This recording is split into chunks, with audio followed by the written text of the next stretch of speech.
अगर आप भी किसान भाइयों अपने धान की फसल में कल्लों की संख्या को बढ़ाना चाहते हैं तो यूरिया डालते समय किसान साथियों आपको अपने धान की फसल में इन दो खास चीज़ों को मिलाकर के ज़रूर डालना चाहिए साथियों। अगर इन दो खास चीज़ों को किसान साथियों धान की फसल में यूरिया डालते समय मिला करके आप डालेंगे तो निश्चित ही किसान भाइयों आपके धान की फसल में जो कल्लों की संख्या होगी वो काफ़ी ज़्यादा आपको बढ़ोतरी करके मिलने वाली है। पर पौधे से किसान भाइयों आपको लगभग 20 से लेकर के 30 स्वस्थ कल्ले आपको देखने को मिलने वाले हैं। तो अगर आप जानना चाहते हैं किसान साथियों कि वह दो खास चीज़ें कौन सी हैं और उसको आपको किस समय पर दोस्तों कितनी मात्रा में डालनी चाहिए, तो आप इस वीडियो को पूरा अंत तक जरूर देखिएगा साथियों। साथ ही किसान भाइयों अगर आप हमारे चैनल पर पहली बार आए हैं तो कृपया हमारे वीडियो को लाइक कीजिएगा और चैनल को सब्सक्राइब करना मत भूलिएगा, बिल्कुल भी मत भूलिएगा। इस चैनल पर किसान भाइयों हम आपके लिए धान की खेती संबंधित, गन्ने की खेती संबंधित, मिर्च की खेती संबंधित जानकारी की वीडियो निरंतर लाते रहते हैं। किसान भाइयों जब हम अपने धान की फसल की रोपाई कर देते हैं उसके किसान भाइयों 20 से लेकर के 25 दिन के बाद धान की फसल में कल्ले बनना शुरू हो जाते हैं और इसी समय पर किसान भाई यूरिया डालते हैं अपने खेतों में। लेकिन वह सिर्फ यूरिया डालते हैं किसान भाइयों, उसके साथ किसान भाइयों आपको जो है इन दो खास चीज़ों को मिला करके ज़रूर डालना चाहिए साथियों। सबसे पहले तो बात करते हैं किसान साथियों कि धान की फसल में हमें रोपाई के कितने दिन के बाद में यूरिया डालनी चाहिए ताकि हमें कल्लों की संख्या ज़्यादा देखने को मिले। किसान भाइयों जब हमारी धान की फसल जो है 20 से लेकर के 40 दिन के बीच की अवस्था की हो जाती है उस समय पर किसान भाइयों नाइट्रोजन का सबसे ज़्यादा बड़ा रोल, महत्वपूर्ण रोल निभाया जाता है। किसान भाइयों अगर इस समय पर आप लगभग 35 से 40 किलोग्राम प्रति एकड़ यूरिया डाल देंगे तो आपके कल्लों की जो संख्या होगी वो बढ़ना शुरू हो जाएगी। दोस्तों धान में ग्रोथ कम हुई होगी तो वो भी बहुत ही तेज़ी के साथ दोस्तों शुरू हो जाएगी बढ़वार, और इसके साथ साथ बहुत ही तेज़ी के साथ किसान भाइयों धान में फुटाव होना शुरू हो जाएगा। लेकिन किसान भाइयों इसके साथ साथ में धान की फसल की फुटाव को दुगना करने के लिए आपको इन दो खास चीज़ों को जरूर मिलाना चाहिए जिससे और अच्छा रिजल्ट मिले।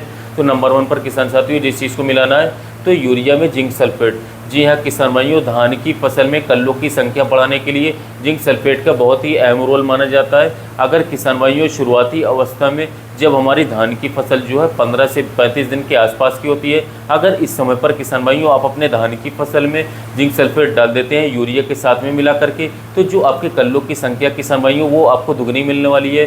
तो क्योंकि जब जिंक सल्फेट किसान भाइयों आपके धान की फसल को मिलेगा तो धान की जो ओवरऑल ग्रोथ होगी वो बहुत ही तेज़ी के साथ किसान साथियों होना शुरू हो जाएगी। और इसके साथ साथ अगर आपके धान की फसल में पीलापन होगा, बढ़वार में कमी होगी, कल्लों की संख्या कम होगी किसान साथियों, तो मात्र 10 से लेकर के 15 दिन के अंदर किसान साथियों आपको अधिक से अधिक फुटाव देखने को मिलना चालू हो जाएगा। और इसके साथ साथ किसान भाइयों आपकी नर्सरी जो है 22 से 25 दिन में तैयार हो जाएगी।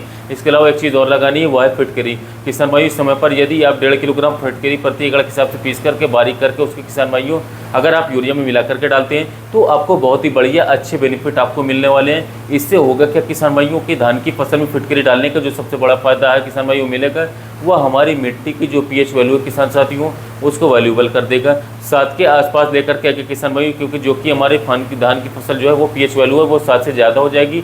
तो जो भी उर्वरक किसान भाइयों हम डालते हैं चाहे वो डीएपी हो, एसएसपी हो या फिर जिंक हो दोस्तों, वह किसान साथियों प्रॉपर हमारी धान के पौधे को बिल्कुल भी नहीं मिल पाता है। उसके साथ ही में किसान भाइयों एक बहुत ही कमाल का फ़ायदा आपको दोस्तों देखने को मिलेगा, वह ये है दोस्तों कि जो किसान भाई उर्वरक जो है हम पूर्व में डाल चुके हैं अन्य फसलों को जब हमने लगाया था दोस्तों वह भी किसान साथियों सक्रिय होकर के फिर दोबारा से हमारे धान के पौधे को मिलेगा दोस्तों, जिससे कि किसान साथियों थोड़ा फ़ायदा तो हम लोगों को मिलने वाला है। और फिटकरी ज़्यादा मिलने तो नहीं आती है, 40 से 60 रुपये प्रति केजी आपको मार्केट में मिल जाएगी दोस्तों। इसके साथ ही में किसान भाइयों अगर आपके खेत में रस चूसक कीट लगे हुए हैं या फिर दोस्तों दीमक लगते हैं उससे भी फिटकरी बहुत ही अच्छी तरीके से आपके धान के पौधे को सुरक्षित बचाएगी दोस्तों। इन तीनों का कॉम्बिनेशन किसान साथियों बेस्ट है देना। अगर इन तीनों को मिला करके किसान भाइयों आप अपने धान की फसल में डालेंगे तो निश्चित ही इस वर्ष किसान साथियों आपको जो है धान के पौधे से लगभग 30 से लेकर के 35 स्वस्थ कल्ले देखने को मिलने वाले हैं जो आगे चल करके एक बढ़िया और स्वस्थ पौधा बना करके दोस्तों आपको बहुत ही बढ़िया और बहुत ही अच्छे बम्पर पैदावार निकाल करके देने में हेल्प करेंगे। तो दोस्तों यदि अपने गन्ने की फसल में कल्ले अधिक चाहते हैं, फुटाव अच्छे चाहते हैं, पौधे हरे भरे चाहते हैं कि दूसरे किसान भाइयों के मुकाबले काफ़ी शानदार अच्छी तरीके से ग्रोथ करे आपके धान की फसल, तो जो मैंने दोस्तों आपको टेक्निकल बताया जैसे कि जिंक हो गया, यूरिया हो गया, इन सभी को जैसे मैंने बताया उसी तरीके से उपयोग करके अच्छे से अच्छे रिजल्ट ले सकते हैं दोस्तों। क्योंकि दोस्तों धान की फसल में कल्लों का फुटाव सबसे ज़्यादा जरूरी होता है। यदि कल्लों का अच्छा फुटाव नहीं होता है तो हमें आगे जाकर के पैदावार भी अच्छी देखने को नहीं मिलती। इसीलिए किसान भाई काफ़ी सारे महंगे से महंगे बीज लेकर के आते हैं जिससे कि उन्हें अच्छा उत्पादन मिले। तो तो इसलिए किसान साथी जो है बहुत ही ज़्यादा चिंतित रहते हैं। तो आप जो है इस समय पर दोस्तों इस चीज़ों को लगा करके जो आप धान की फसल में जब आप पहले यूरिया डालें तो इन चीज़ों को उपयोग करके धान की फसल में अच्छे से अच्छे शानदार से शानदार लाभ ले सकते हैं।